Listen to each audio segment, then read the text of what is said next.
You don't know this, your boy them r.city, not pretty, running it, done it unofficially, owning it, and you know watching the ChristJames.com right about now. Bullet! You know it.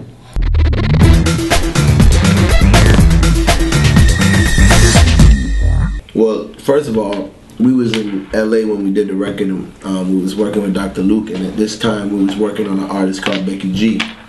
We was writing a bunch of songs for Becky G, and Dr. Luke was really random because it was just like a regular day where he was just like, yo man, we've been doing this Becky G stuff. I love what we've been doing, but what would your music sound like?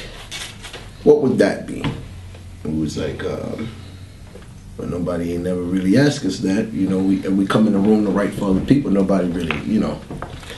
So we was just like, well, you know, we kind of like, we want to be like the Fugees. We want to be like little Fugees, little Bob Marley. You know what I mean? Like just, we want to be Caribbean, but we want it to be hip hop. We want it to be pop. We want it to be R&B. We want it to be soulful, whatever, you know.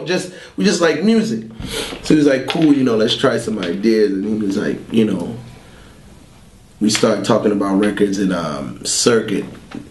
Dr. Luke and Circuit produced together. So Circuit is doing this thing like dun dun dun, and my brother's like, yo, that sounds like Beenie Man. That sounds like Sim Simma. Yo, you need whatever that. Whatever he was doing originally, it wasn't that. But it reminded me of that. And then who am I? Yeah. And Circuit is from Toronto, so Circuit is definitely in tune with the Caribbean culture. Yeah. And he was like, he already knew what it was. He went bam bam.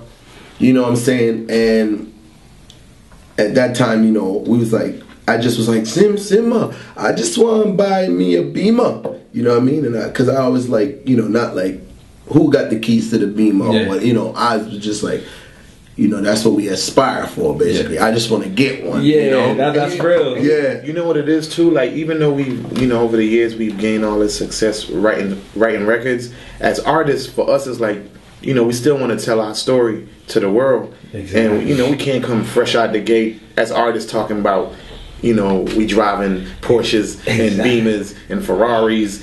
It's like, even if we have those things, we kind of want to take people back to when we didn't have those things. Yeah, exactly. And because we building a story around people, you know, getting to know who we are now. Because like, it's different, because it gets difficult when you write songs for all these artists and then you come and you working for yourself and everybody's like, yeah, but why you ain't do a song like that for you? Because nigga, I'm me. You know what I mean? Like, I ain't Rihanna. No, it's true. You know what I'm saying?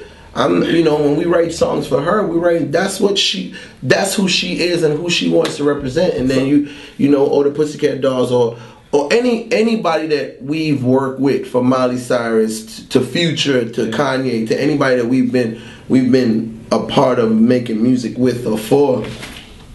I'm not making my music for the Migos.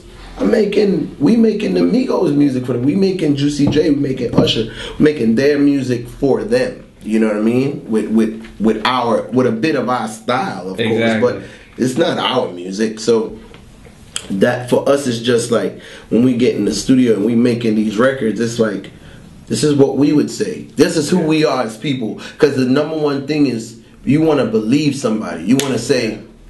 And that's why for us it was important to shoot the video for I'm That Back Home, because you hear the song, and you hear what we're saying, and you know, whether you like it, you don't like it, it's new, it's different. We're talking about some place that you probably never heard of, and we felt like if we're gonna shoot a video for it, it got to be 100% authentic. And it's not going to be that if we don't go back home. And, you know, like we talked about earlier, you know, a lot of people think you grew up in the Caribbean, that you was raised on a beach, you know. So for us, it was like, I mean, the beaches is there too. You know, it's beautiful, but the ghetto is there too. The ghetto is surely there. The ghetto is there too. It's so funny. I always tell people, man, I've never met nobody successful till I moved to the States. So I don't, you know, like, unless you was a senator, that's the only thing that we can match up to what success is. Like, oh yeah, you're a politician, I guess you got to be making some kind of money, you know what I mean?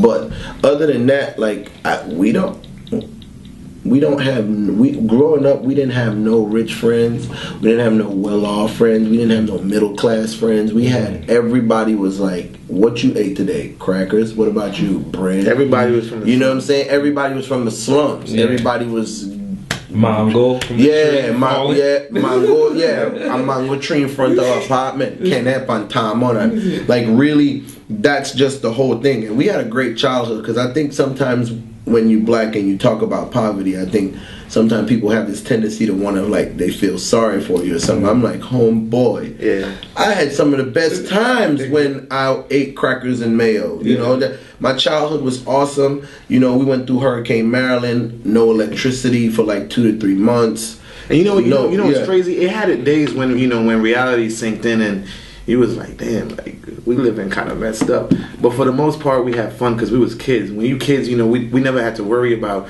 where the money gonna come from to pay the rent and the light. That was, my parents had to worry about that.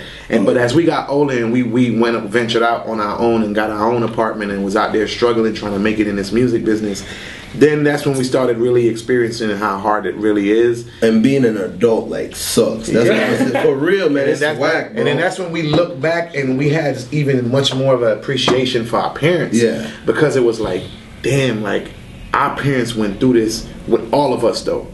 It was just me and him. Like, it was our parents and it was us, and they was trying to take care of us. And themselves. And as well as themselves, and hold down the apartment, and you know what I'm saying? So, you develop a much bigger appreciation for your parents after, seeing that for what it really is. It really is.